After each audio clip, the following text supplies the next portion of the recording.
It's Jamie with Dart Firearms and Training, and today we're going to talk about a new handgun.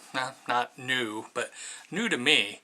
And I got my hands on this about a week or so ago, and a gentleman asked me, he says, "Hey, try it. What do you think?" And so I had it for about a week or so, and was trying to get to the range. So the other day I got to the range and was able to shoot a little bit. And so today I'm going to give you a little bit of review on what I thought of it and my opinion and different things on it, and we'll go from there. Okay. So what we have today, you're like, what the heck is that? So what this is a Steyr arms. Okay, made in Austria, just like the other one. Okay, this one's very similar to some of the design, some of the creation of it. Magazine's out, chamber's empty. Okay, so we're good to go here. All right.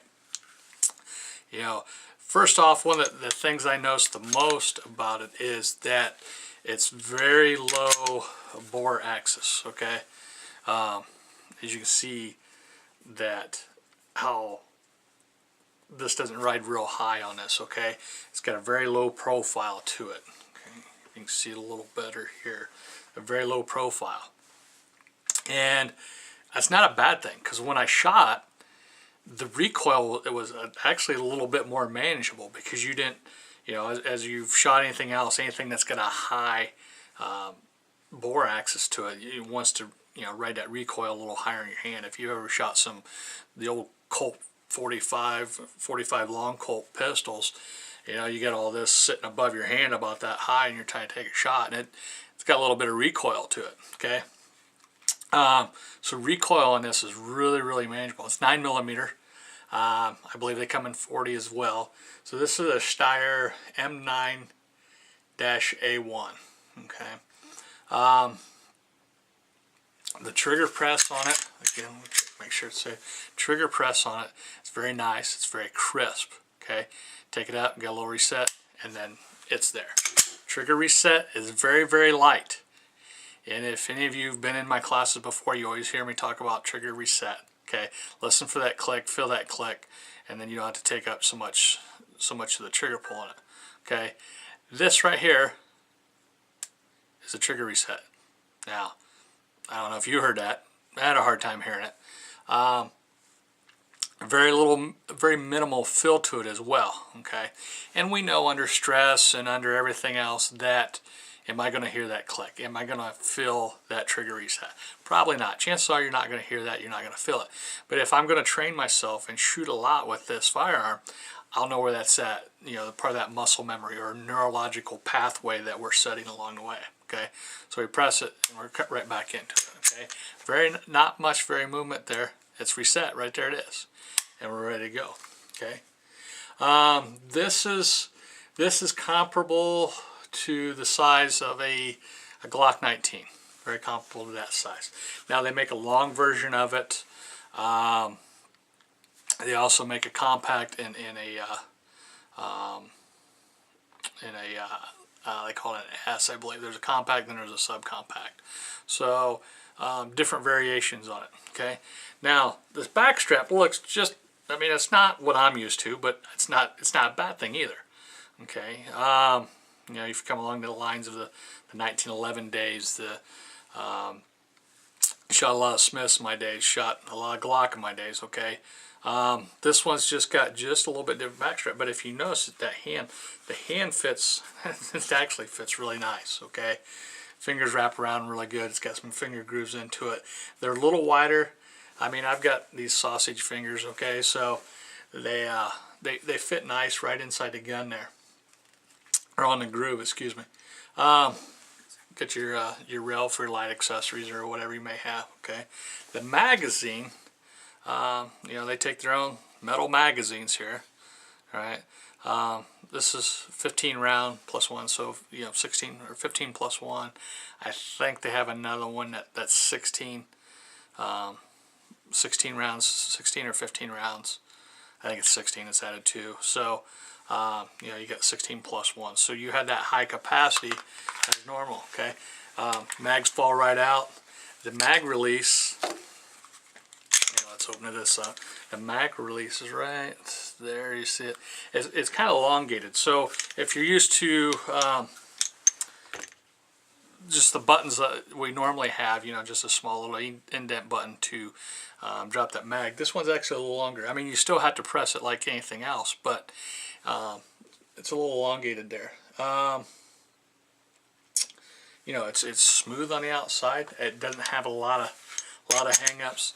You know, one of the things, I've seen different reviews on it too, but this first time I got my hands on it, is that even though it's got this low profile, this low center of bore axis, okay, if you can see right here, you see how much further that dips down. That's why this thing looks so wide right here, is because what they've done is drop this stuff down a little lower on the front end, which is fine. We usually hang a flashlight or something off the end of it anyways. You know, you real guys that really go all tactical out, they got like a cappuccino machine and all this other crap hanging off here so they can have their coffee while they're shooting at whatever. But if you got a tack light on it, we're dropping that down anyways. So this gap here, I don't think it's a biggie. It's got the load indicator on the front here. I don't know if you can see that or not. But there's a load indicator here, so that if there's a round end, you can look down and you can see the brass, whether it's shiny, whether it's silver or gold or whatever it is. Not gold, but the brass color, okay? Now, something that is just a little different here. I'm going to turn this around. You can see sights, okay? We'll see sights, all right? They're not a back post, filled gold, dot in the middle stuff, you know. There's no posts there that you can't kick through or whatever it may be. But if you can see that, I'll try to hold a little steady there. Okay, getting old and get a little more shaky. But so you got the trapezoid. I think they call it a trapezoid rear sight, and you got a triangular front sight post here. There we go. You can see it that way just a little bit. Okay, and I think given that, you know, a couple things, just my opinion, I'm just one dude, okay, that with the lower bore axis and then the grip angle just a little bit, as I naturally come into this, the gun wants to cant high for me. The front sight post wants to go high for me just a little bit. I think it's a little bit of a grip angle thing. Is that bad? No, that's just, you know, that just comes from shooting different styles of guns.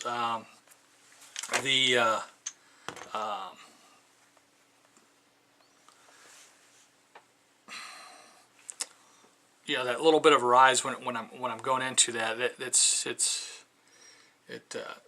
doesn't make a, I mean, it doesn't really make a big difference, because if you train with your equipment,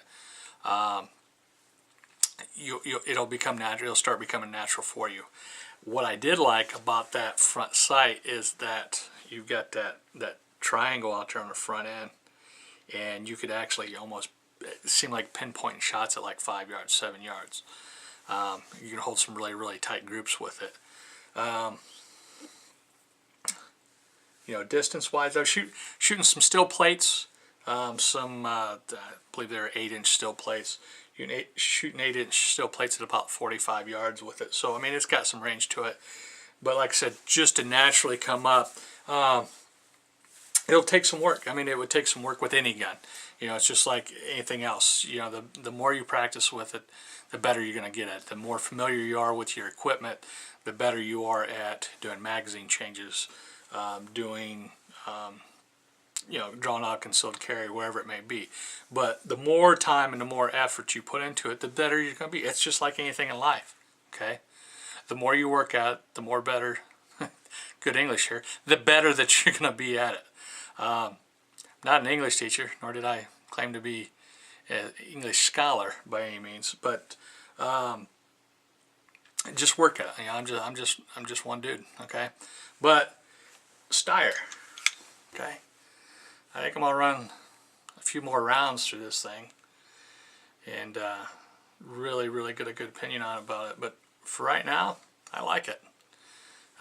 Price point, yeah, they're right there with everybody else, you know. And again, it's I think they're around 5 something, 5 1/4, maybe 5.30. Just depends where you go. The problem is, I don't think your big box stores carry these, so you're gonna have to find some places that carry these and get out there and try them. But yeah, Steyr. We'll take a good look at it. Till then, stay safe, keep shooting.